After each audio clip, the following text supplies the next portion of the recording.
Hey there, Rob Shoecraft, Three-Store Fitness. This is the Too Long Didn't Watch segment. This video is really long, and it's intentionally long, and I actually scripted it, which I'll mention is a big deal for me because I never script anything, but I wanted to make sure I cover everything that needs to be covered.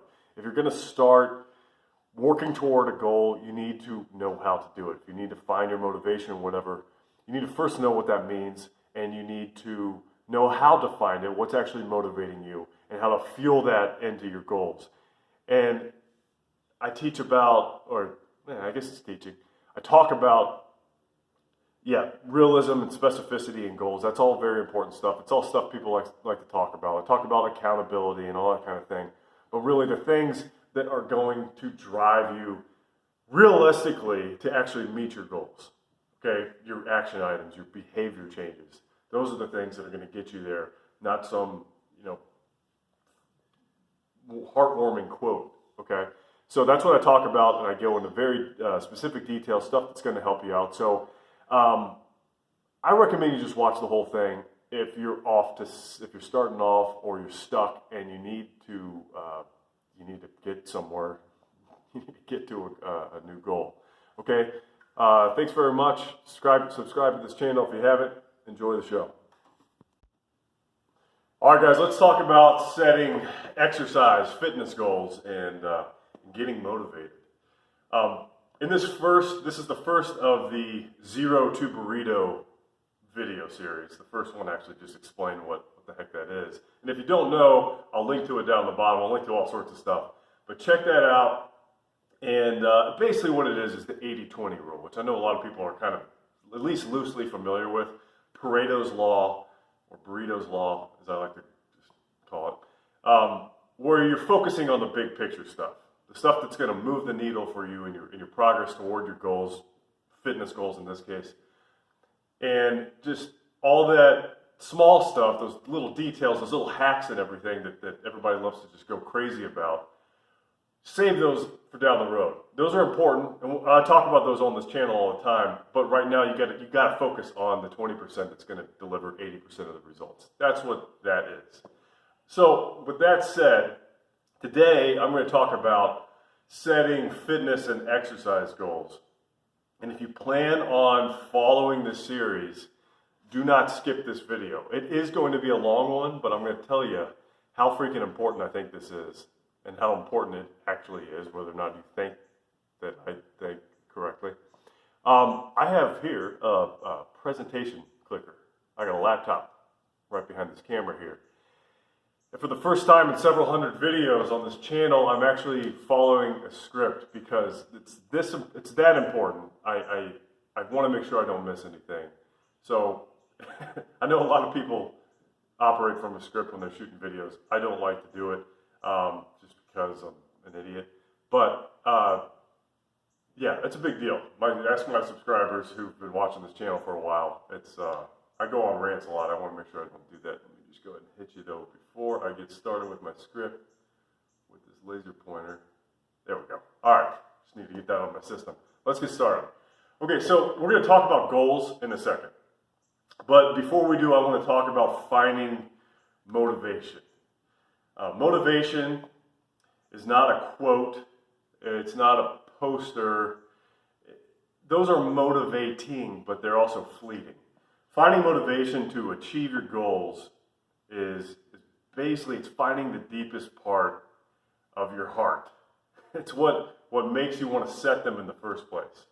So a fancy word for that they teach, at least a fancy word that's associated with that we're going to talk a lot about, is something they teach in just about every personal training, coaching textbook, and that is intrinsic motivation. There was a study I read about recently in Mass Research Review, which is it's a research review that I subscribe to. I'll link to the study below. But they interviewed several elite level athletes to find commonalities among their habits and their lifestyle. Basically, like what do they share that makes them so great? And basically none of them talked about specifics in nutrition patterns, the diets that they're on, or exercises that they choose, or training periodization models. Everything was about things like establishing close social networks, discipline, mindset, that sort of psycho meta stuff. But the thing that overlapped throughout all those athletes and all their answers, it boiled down to intrinsic motivation.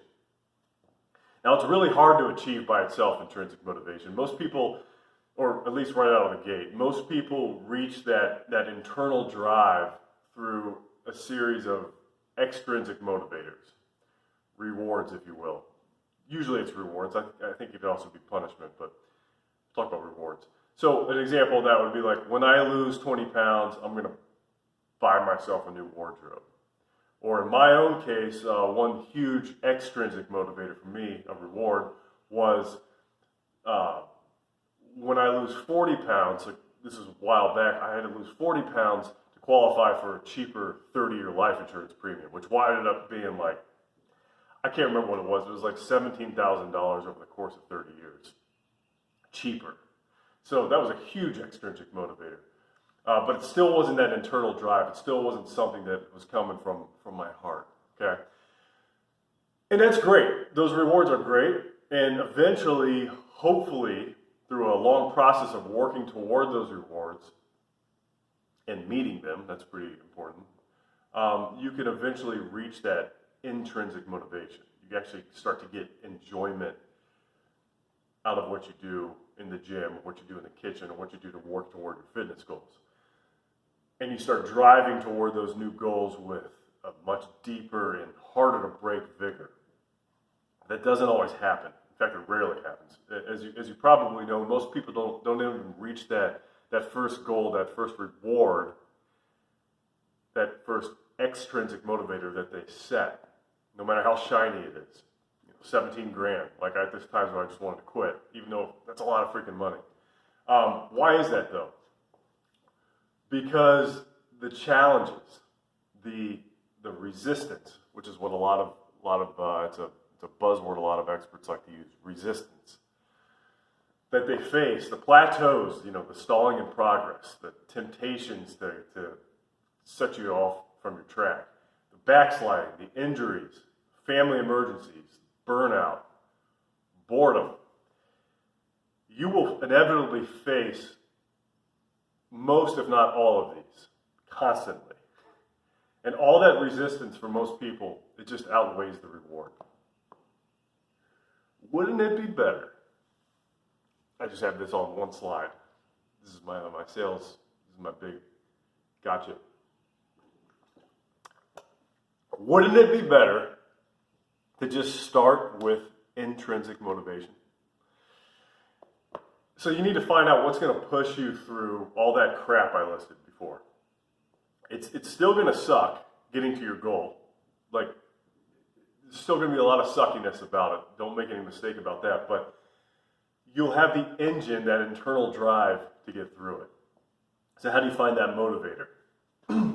Well, I'm sure there are a lot of ways a lot of different methods out there to find intrinsic motivation up front, like doing something that you enjoy. But for a lot of people don't enjoy cleaning up their diet and training consistently, especially if they've never done it before and they don't know what they're doing. Which, again, is the point of this video series, to help you at least know that stuff, get you going. But an exercise to find intrinsic motivation that really kind of rang out for me was one with Paul Reddick of the 567 Academy. He was on a podcast, the Joe DeFranco podcast, Industrial Strength Show. And he and Joe were going through this little exercise. And to determine what motivates a goal.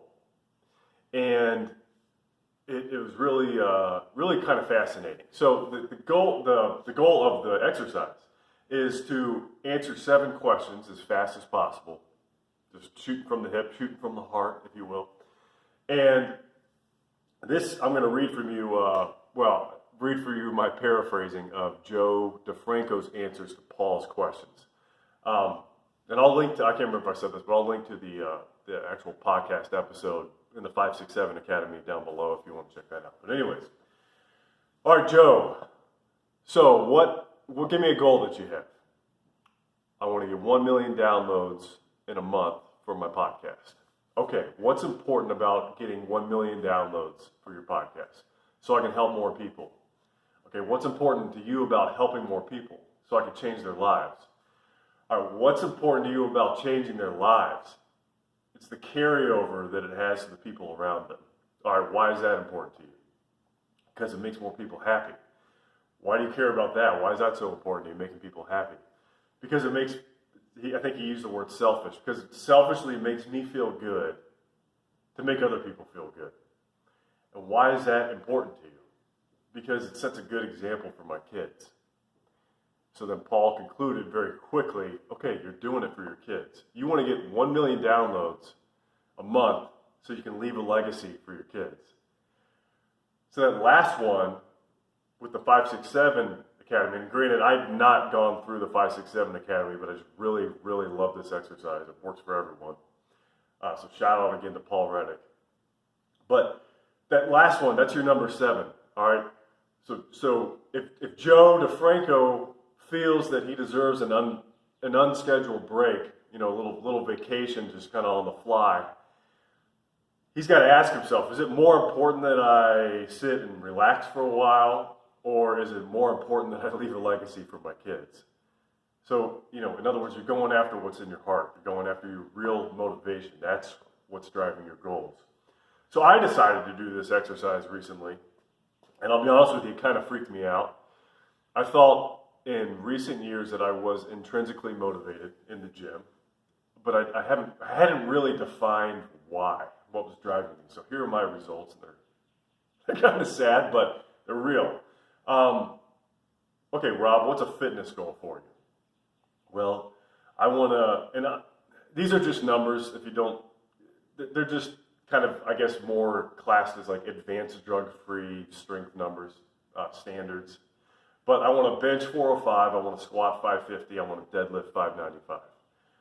Okay, why is it important to you to hit those numbers? Well, because I know it's near the top of my potential. Why is getting to the top of your potential important? Because I want to be as big and strong as I can be.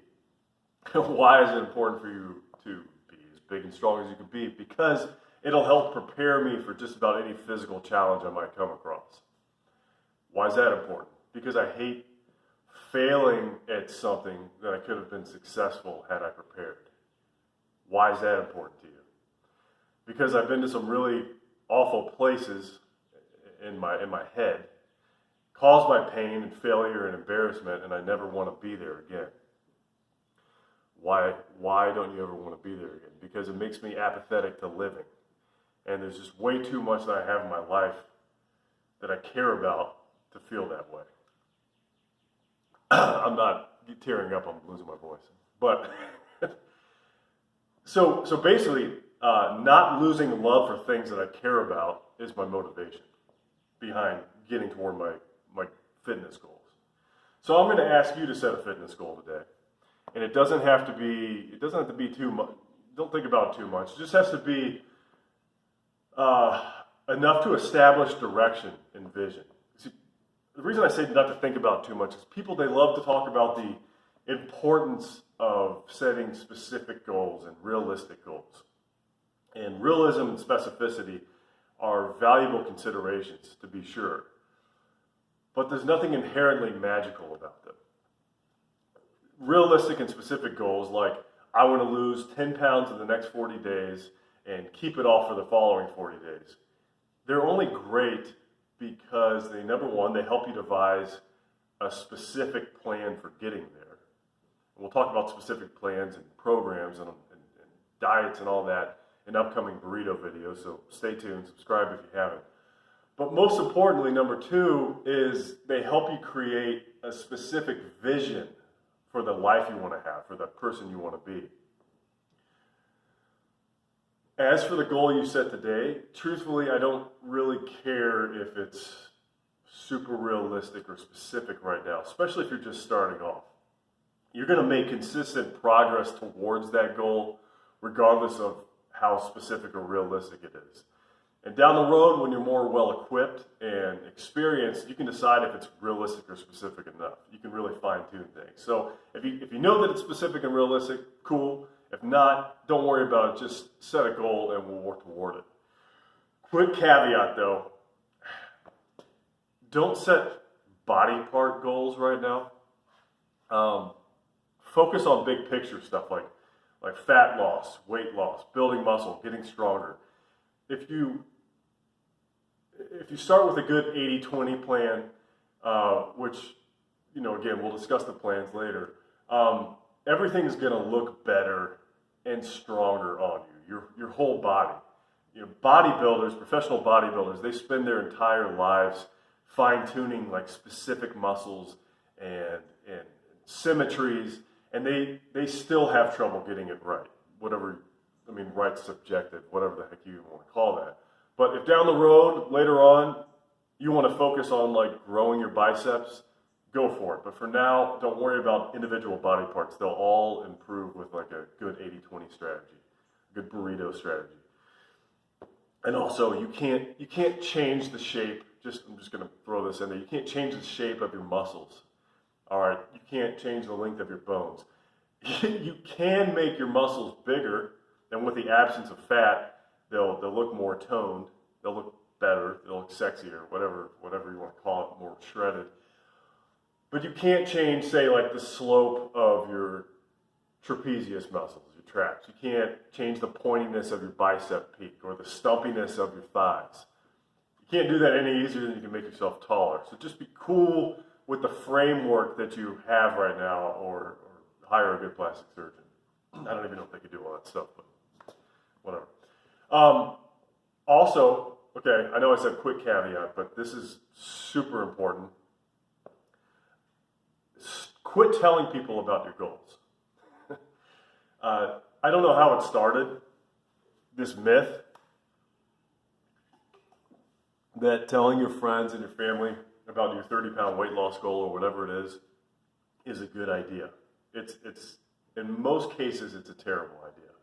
I know it has like accountability behind it, and I get that. In fact, I don't want you to feel bad if you've done that, because I've done it. I did it a couple months ago, in fact, and I know better. So don't feel bad. This isn't to make you feel bad about doing that, but it is to tell you not to do it anymore. See, the thing is, it feels good to tell people what you're going to accomplish. It gives you kind of a sense of completion, but that is the issue. That's the problem. It's an artificial sense of completion, and in many cases, you get such a big high talking about your goal that you often lose the drive to reach it. So don't tell people what you're going to do. Show them what you've done. Okay? Just in case you don't believe me that I'm just making this tip up. It is a psychological phenomenon that's been studied since at least the 1930s. It's called the intention-behavior gap. And I've talked about it enough already, but if you're interested in learning more, I'll put a link to a recent paper that discusses it in the description. And just one more thing along the same lines, and then we'll get back to your goals. Enthusiasm is great, but don't be overzealous with your efforts when you start out. It's another tip that probably sounds a little counterintuitive. I don't have a study per se to back this up, but I've seen so many people personally sign up for personal training. They'll schedule like as many classes as they possibly can for the next 2 months. They'll go out and spend $1,000 on a new fitness, new workout clothes, and equipment for home. And they'll just jump headfirst into some brutal diet that I wouldn't wish on anybody.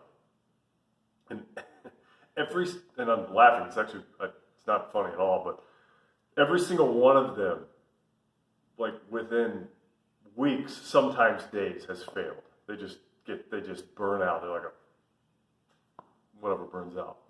So that kind of dedication, it's great when it's bred from consistent habitual discipline. okay? But when you're starting out, you have to focus on the basics, just what you need to do, okay? What you can do. That burrito stuff, that 20% of stuff that will return 80% of your results. And by the way, I did think maybe it's, I'm trying to be accountable, right, as a trainer. Maybe it's my fault. You know, watching all these people burn out in a blaze of glory. That's it. That's what burns out, blazes of glory. And I thought maybe I just wasn't able to stop them in time or lead them in the right direction. But and maybe it is me, but I know it's not just me. I talked to other trainers and coaches because I was concerned about it, and it's the same story. My Brazilian Jiu-Jitsu professor, Carlos Mendez, he told me that when a new student tells him that they just went out and bought 3 new gis and a matching set of rash guards for each one of them, he knows that he will never see them again. It's just a very sad but telling sign. Okay, it's all related to that artificial sense of completeness. I'm sure about it. So if you're just starting off and you want to spend, you feel like you want to spend a little money on your fitness goals, it feels kind of good, I recommend you just buy a book. All right, they're cheap, and if you actually read it, you'll have something that you can keep. It's the more you know right there. Beautiful little rainbow, sparkle, blaze of glory thing. If you're not a book person, join a premium group of like-minded individuals. Like I'm with the DeFranco Insider and Mass. I've talked about those on this channel a million times. You don't have to join those. You don't have to buy a book. But if you have to have that desire to spend money, do something that's going to kind of educate you. Don't go out and just buy shiny things to make you feel like you've done something, because you haven't yet. Okay, so let's go back to your goal. It doesn't have to be ultra specific, like I said. It doesn't have to be even all that realistic right now. I don't really care. But I want you to take that goal, whatever it is, pause this video if you need to decide what that is. And I want you to do that 7-question exercise that we talked about just a few minutes ago. What is it you want to accomplish? What's your goal? Why is that so important to you that you do it? Why is that point so important to you? Why is that point, et cetera, et cetera? And like I said, pause the video if you want to. I'll be right here waiting for you. But whatever your seventh answer was, that is your motivation. Your motivation isn't some... I'm not going to pretend like I didn't write this down. It's not some soaring eagle pissing out rainbows. It's whatever is at the bottom of your list. Okay, so back to getting after that goal. The goal was, I think the example goal was, I want to lose 10 pounds in the next 40 days and keep it off for another 40 days. That's pretty specific and very realistic, actually. And that's great. Like I said before, it doesn't have to be at this point, but that one is. So you now have the vision of yourself, your hypothetical self, 10 pounds lighter 40 days from now, and more importantly, you know why you want to be 40 or 10 pounds lighter, maybe 40 pounds lighter, maybe 400, I don't know. You know why. That why, that's your motivation. So now what? Just having that goal, no matter what its realism or specificity is worthless if that's all you have, even with the motivation behind it. You need to first figure out that small, week-to-week, day-by-day behavior, those behaviors that are going to get you to that goal. You got to figure those out and you need to commit to them. Execution of those behaviors is your new goal. Losing 10 pounds, that's now just a vision. It's a happy place. What are you going to do every day to make it a reality? You have to set action items around your success. So I need to lose 10 pounds. How am I going to do that? I'm going to give you some examples of how to do that, just for the sake of giving an example. And it's stuff that will work, actually, but it's stuff that we haven't covered yet. We will cover it in the next few videos. So if you follow this series to find out, like I said, subscribe. I'm going to constantly asking you to do that. And everything that I'm about to say in this example will make sense. Just right now, just take my word for it. So, okay, I need to lose 10 pounds in the next 40 days. Well, first of all, priority, I need to eat better. How am I going to do that? I'm going to do that by prepping my meals every day. And I'm going to eat those. I'm going to have them with me wherever I go. And I'm going to eat those instead of whatever's convenient and in front of my face. Okay, so I'm going to eat better. What else do I need to do to burn off this extra fat? Well, I know that muscle will boost my metabolism, which will also help me lose fat and look better. And we'll cover this too. Muscle does a lot more than that, by the way. I need to build muscle. Okay, so I'm going to build muscle by getting stronger. Well, how am I going to get stronger? I'm going to do some form of programmed resistance training for 3 days a week, or whatever my program calls for, maybe more, maybe less. Okay, so I'm eating better, I'm getting stronger. What else? Well, I need to recover so all those fat-burning muscles can grow, and so that sleep deprivation doesn't work against my metabolism. We'll cover that too. I'm going to recover by getting at least 7 hours of sleep a night. How am I going to do that? Well, I'm going to make sure that I finish as many of my nightly or morning tasks ahead of time that could potentially be cutting into my sleep window. So let's wrap all this up in a tidy bow, like JoJo Siwa. My kids like her. She sounds like a Star Wars character to me. JoJo Siwa. But anyways, so your original goal is to lose 10 pounds in 40 days. That's now your vision, okay? Your new goals are prepping your meals every day, doing whatever you need to do, scheduling meetings, make your spouse watch your kids, whatever, so you have time to train 3 days a week. Getting the coffee timer ready the night before, getting the kids' lunches packed the night before, getting that TV show watched at a different time so that you can get those 7 hours of sleep. You see, you keep your vision, but set your goals around behaviors that will get you there.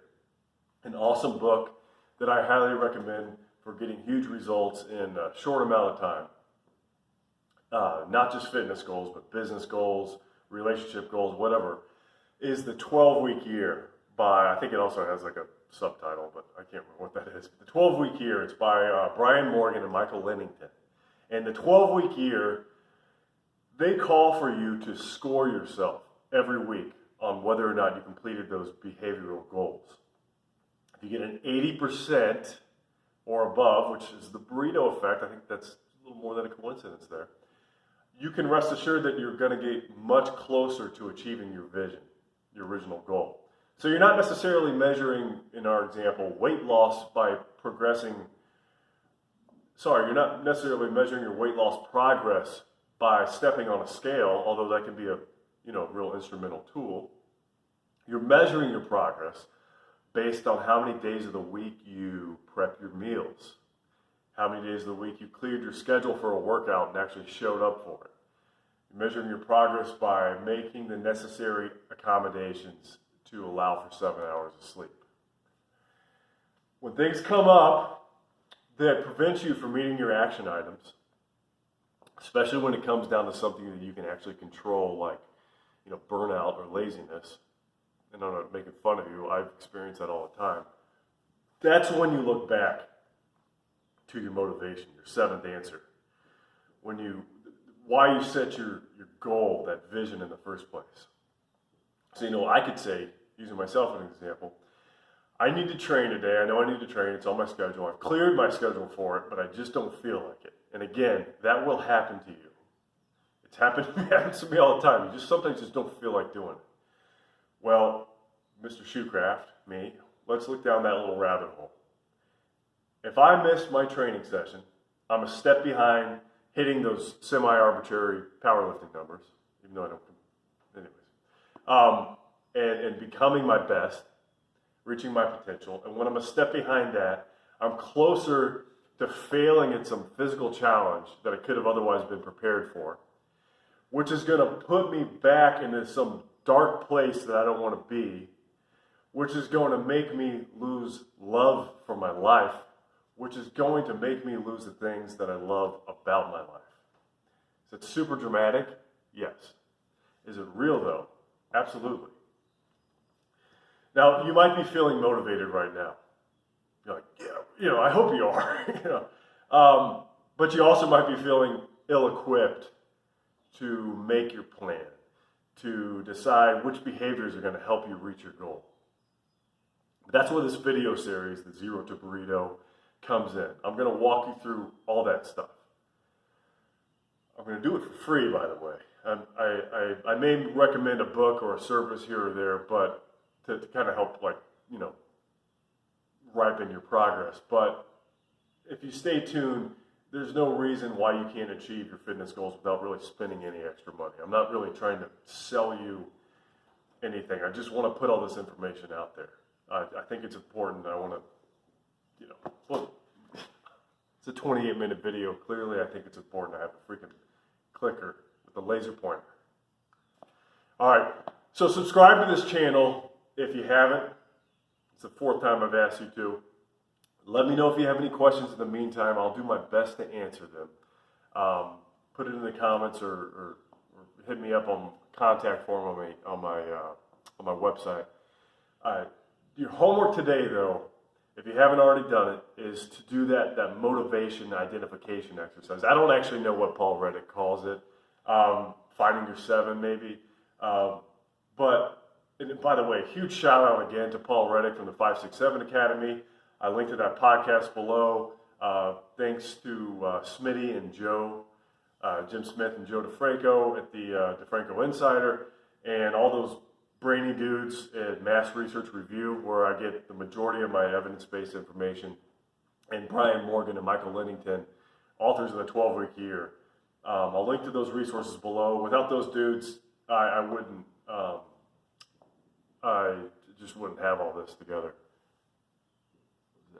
All right, guys. Anyways, that's it. Long video. Again, not maybe the sexiest stuff in the world, but it is super, super important. You need to start out with this to get where you need to be, okay? Thank you very much for watching. I hope you have a terrific day. Stay tuned for more. I'm out.